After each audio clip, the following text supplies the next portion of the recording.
माझी मामी दिसायला खूप सुंदर होती आणि मी तिचा खूप लाडका होतो.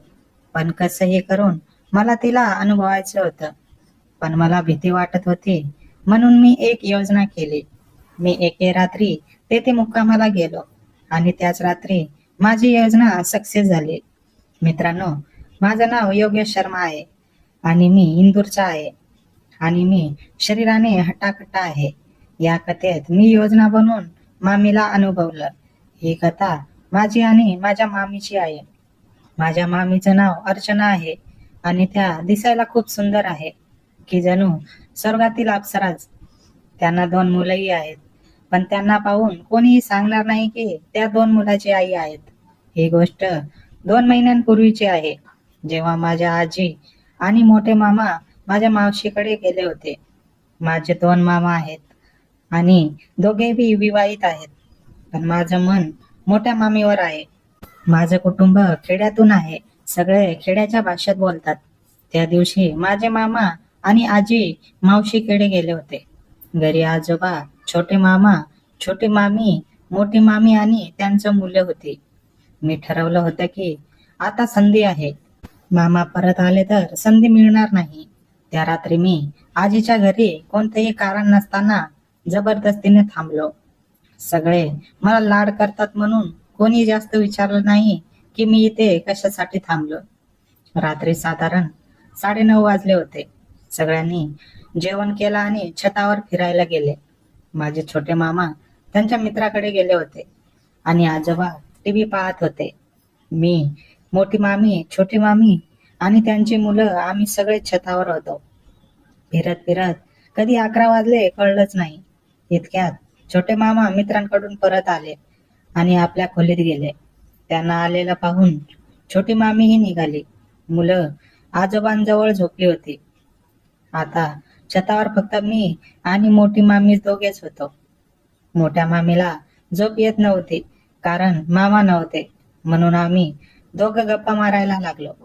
जेव्हा माझी मामी बोलते तेव्हा तिच्या गुलाबी ओठांना पापी घ्यावंसं वाटतं.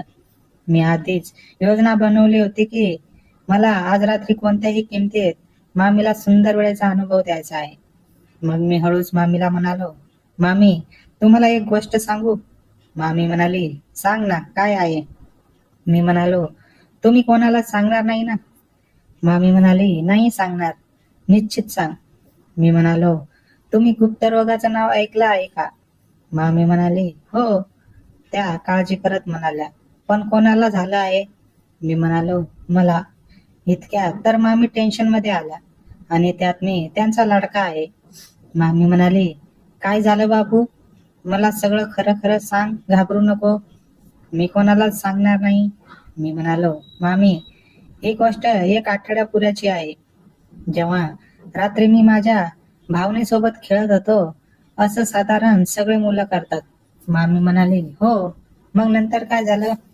मी म्हणालो, तर मी माझ्या भावनेला हाताने सुंदर अनुभव देऊन उभं करण्याचा प्रयत्न करत होतो, पण ते उभं झालं नाही आणि सेल सेल होत होतं. मामी म्हणाली, अरे बापरे, मग बाबू? मी म्हणालो, मग दुसऱ्या दिवशी मी डॉक्टरला सांगितलं. तेव्हा त्याने सांगितलं की ही नपुसकतेची लक्षण आहे.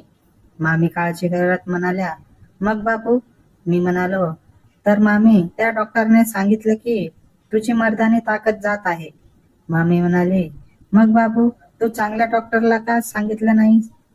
मी म्हणालो, मामी, मी गुप्त रोगाच्या सर्वोत्तम डॉक्टरलाच सांगितलं, पण त्यांनी मला एक कठीण उपचार सांगितला आहे. मामी म्हणाले, कोणता उपचार आहे तो? मी म्हणालो, मामी, तो डॉक्टर म्हणतो की माझी मर्दानी ताकद तेव्हाच येईल जेव्हा मी एखाद्या स्त्रीसोबत सुंदर वेळेचा अनुभव करेल. डॉक्टर म्हणतो की माझ्या भावनेत उत्तेजनाची कमतरता आहे.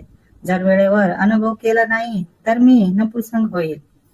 पण मामी, माझी कोणतीही मैत्रीण नाही. मी कोणासोबत सुंदर वेळेचा अनुभव करणार?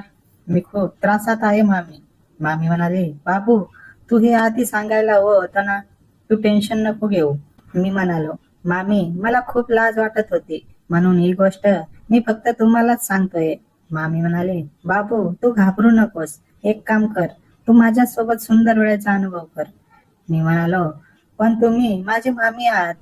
मी तुमच्या सोबत हे कसं करू शकतो? मामी म्हणाली, मी तुझी मामी नंतर आणि मैत्रीण आधी आहे. तू मला तुझी मैत्रीण समजून सुंदर वेळेचा अनुभव करू शकतोस. पण मामी, पण काही नाही. खोलीत चल, सगळे झोपले आहेत आणि आज तुझे मामा सुद्धा नाहीत. मी म्हणालो, पण मामी, मला अनुभव करायला येत नाही. मामी म्हणाले, मी आहे ना, तू शांतपणे खोलीत चल. मी आणि मामी खोलीत आलो आणि मामीने दरवाजाही बंद केला. रात्री साधारण 1 वाजला होता.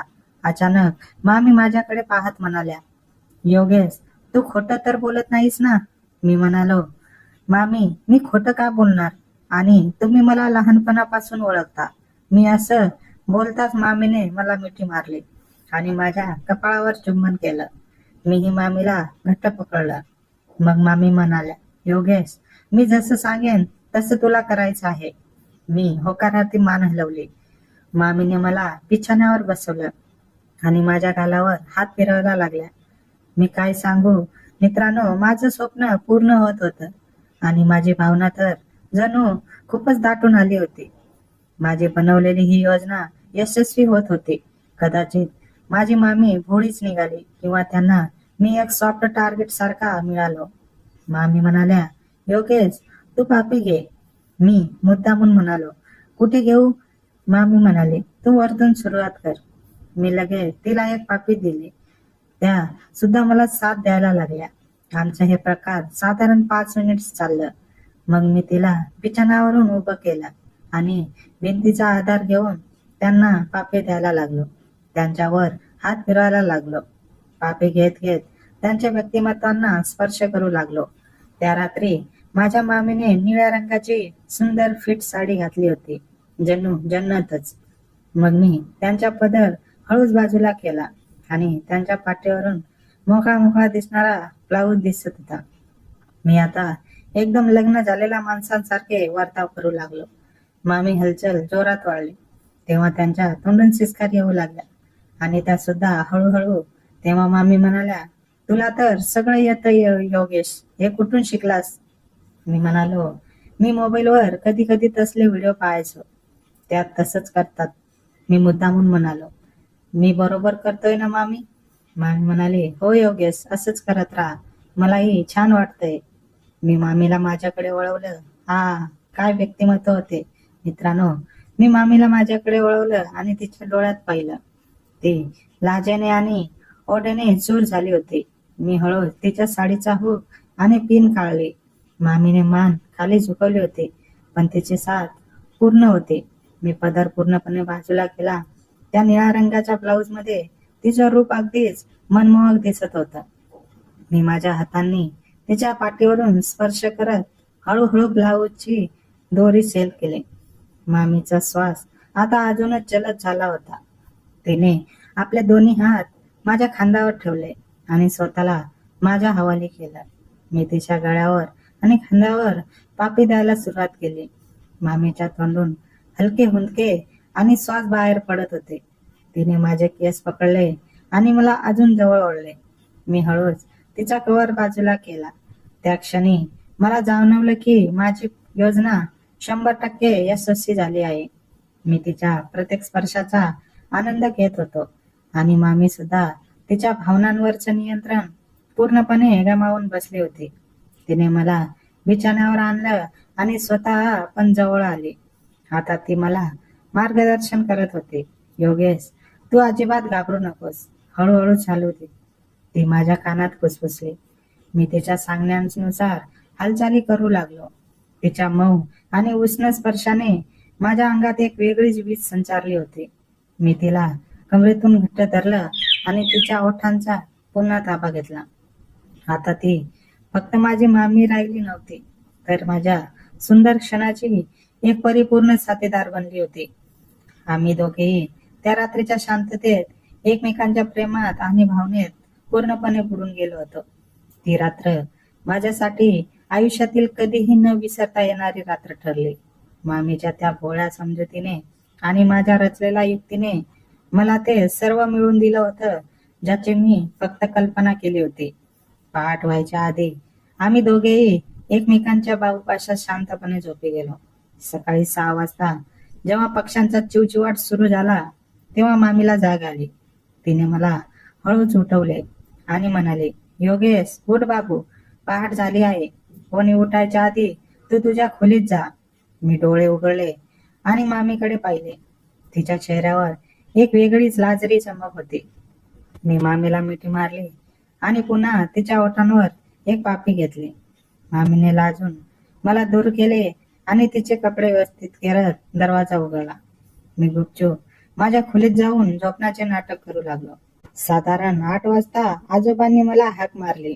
मी बाहेर आलो तेव्हा सगळे नेहमीप्रमाणे आपापल्या कामात व्यस्त होते.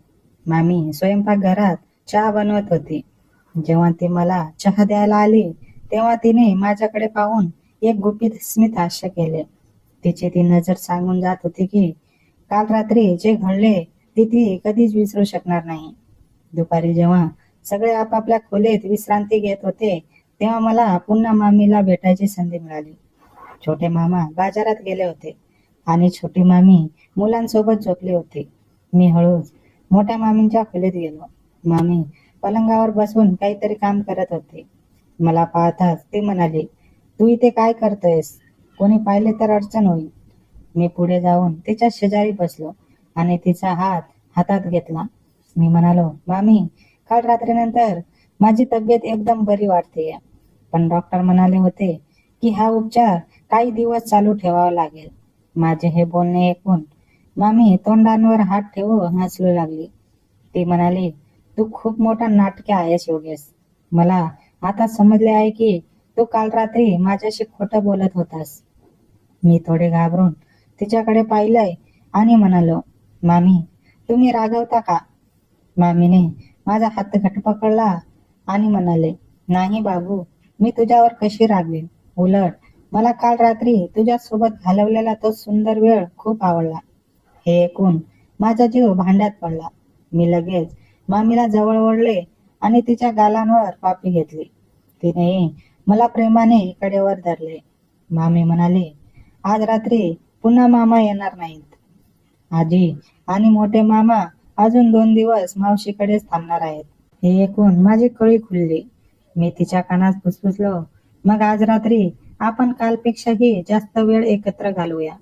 मामीने लाजून मान हलवली आणि मला खोली बाहेर पाठवले. त्या दिवशीचा पूर्ण वेळ मी फक्त रात्रीची वाट पाहत घालवला.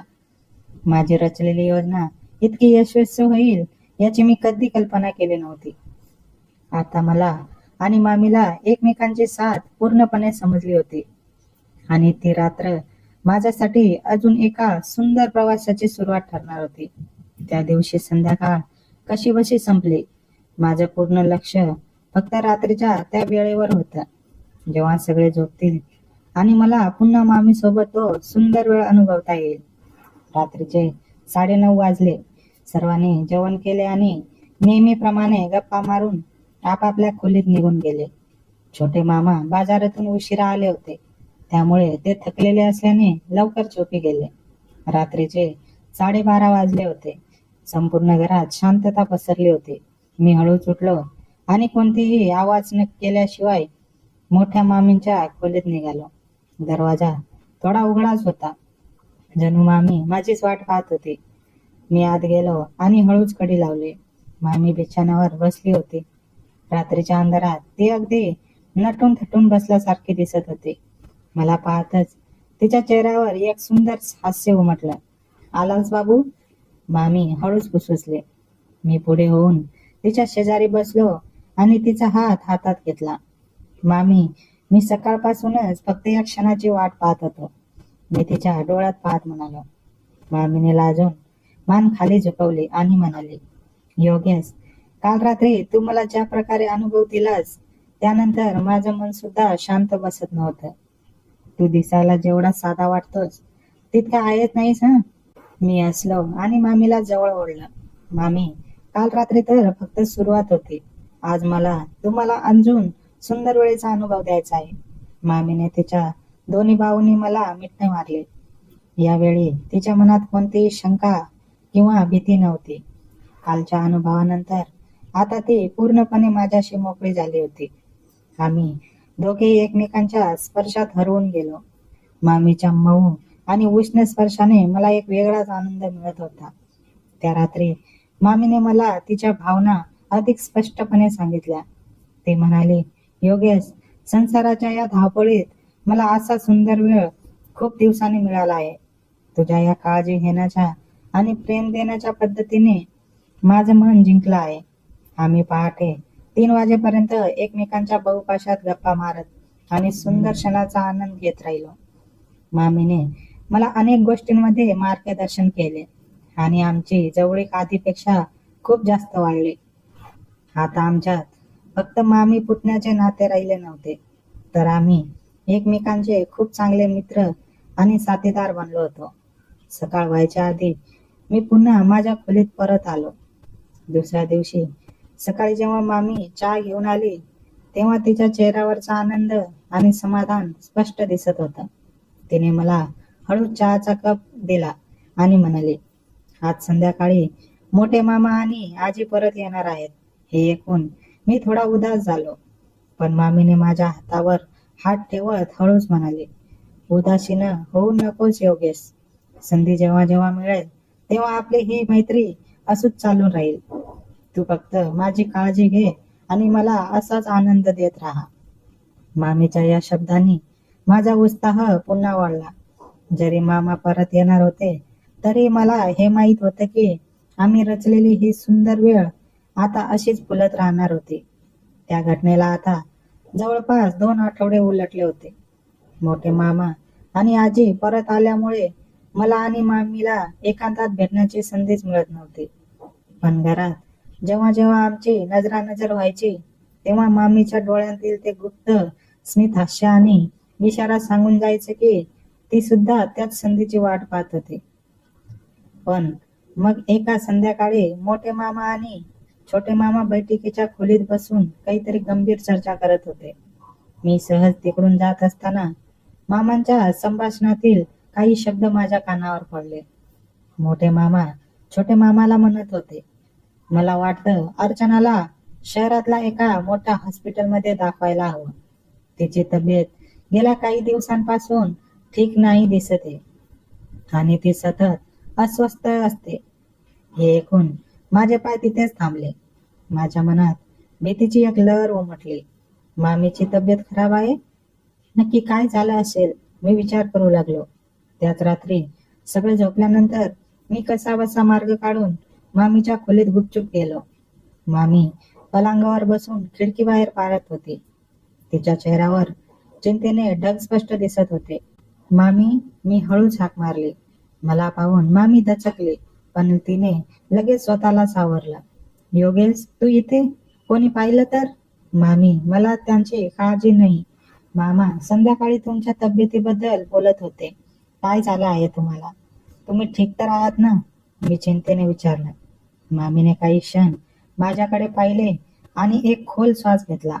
तिने माझा हात धरला आणि मला जवळ बसवलं. योगेश, मला तुझ्याशी एक खूप महत्वाची गोष्ट बोलायची होती, पण मला समजत नव्हतं की कशी सांगू. मामीचा आवाज थोडा कापरा झाला होता. काय झालं मामी? सांगा ना मला. घाबरू नका, मी अंधेरीने म्हणालो. मामीने माझ्या डोळ्यात पाहिले आणि म्हणाली, योगेश, त्या रात्री जे काही घडलं त्यातून एक नवीन समस्या उभी राहिली आहे. काल मला अचानक चक्कर आली आणि त्रास होऊ लागला. जेव्हा मी गुप्तपणे डॉक्टरांकडे तपासला गेले, तेव्हा त्यांनी मला सांगितले की मी प्रेग्नंट असू शकते. हे ऐकताच माझ्या पायाखालची जमीनच सरकली. माझे हातपाय थंड पडले. मी बनवलेली ती खोटी योजना आणि आम्ही घेतलेला तो आनंद आता एका भयंकर संकटात बदलणार होता. मामी, हे हे कसं शक्य आहे? मी चाचरत विचारलं. हेच सत्य आहे योगेश, मामी शांत पण गंभीर आवाजात म्हणाली. पण थांब, घाबरू नकोस. मला तुझी भीती समजते. मोठे मामा आणि सगळे समजतात की ही त्यांचीच भेट आहे, कारण डॉक्टर म्हणाले की ही सुरुवातीचीच वेळ आहे. त्यामुळे घरातील कोणालाही तुझ्यावर किंवा माझ्यावर संशय येणार नाही. मी सुटकेचा श्वास सोडणार इतक्यात मामीने माझ्या हातावरचा तिचा पकड घट्ट केली आणि पुढचं वाक्य म्हणाले, ज्याने मला पार हादरून सोडलं. पण योगेश, खरी अडचण दुसरीच आहे. मला डॉक्टरांनी सांगितलं की माझ्या शरीरात एक जुना वैद्यकीय दोष आहे, ज्यामुळे हा गर्भ माझ्यासाठी खूप धोकादायक ठरू शकतो. आणि हा दोष फक्त मोठ्या मामांना आणि मलाच माहीत होता. आता जर मी हे बाळ ठेवू शकले नाही, तर मोठे मामा शंका घेतील की हे बाळ नक्की कोणाचं आहे. कारण त्यांच्या हिशोबाने सगळं काही ठीक होतं. मामीच्या या बोलण्याने मला समजलं की आता गोष्ट फक्त आपल्या एकांपुरती किंवा मौजमुजेपुरती राहिली नव्हती. आता हे एक मोठे रहस्य बनलं होतं, जिथे माझा एक चुकीचा निर्णय मामीचे आयुष्य आणि आपल्या कुटुंबाची शांतता उद्ध्वस्त करू शकत होता. मी मामीचा हात हातात घेतला आणि तिच्या डोळ्यात पाहिलं. मामी, तुम्ही घाबरू नका. मी तुमच्या सोबत आहे. आपण यातून मार्ग नक्की काढू. आता माझ्या समोर एक नवीन आव्हान होतं. मामीचं संरक्षण करणं आणि हे गुपित कोणालाही कळू न देता या कठीण परिस्थितीतून मार्ग काढणं. मामीच्या त्या शब्दांनी माझं डोकं सुन्न झालं होतं. पण ही तर फक्त एका मोठ्या वादळाची सुरुवात होती. खरोखर भयंकर काय असतं याचा अनुभव मला त्याच रात्री येणार होता. रात्रीचे 12:30 वाजले होते. घरात सगळे झोपले होते. मी आणि मामी खोलीत चिंतेने बसलो होतो आणि या अडचणीतून कसा मार्ग काढायचा याचा विचार करत होतो. इतक्यात खोलीच्या बाहेरच्या आवारात कोणाच्या तरी पावलांची सावध आवाज आला. मामी एकदम स्तब्ध झाली. तिने तिच्या थरथरत्या हाताने माझा हात घट्ट पकडला. कोणाच्या तरी सावलीसारखा पडछाड खिडकीच्या पडद्यावर दिसला. कोणीतरी बाहेरून आमचं बोलणे ऐकण्याचा प्रयत्न करत होतं. मी हळूच उठलो आणि कोणत्याही आवाजाशिवाय दरवाजाजवळ गेलो. दरवाजाचा लहानसा पट्टीतून मी बाहेर पाहिलं आणि माझे रक्ताचे पाणी झाले. मित्रांनो, पुढे काय झाले हे जाणून घेण्यासाठी कमेंटमध्ये भाग 2 जरूर लिहा. धन्यवाद.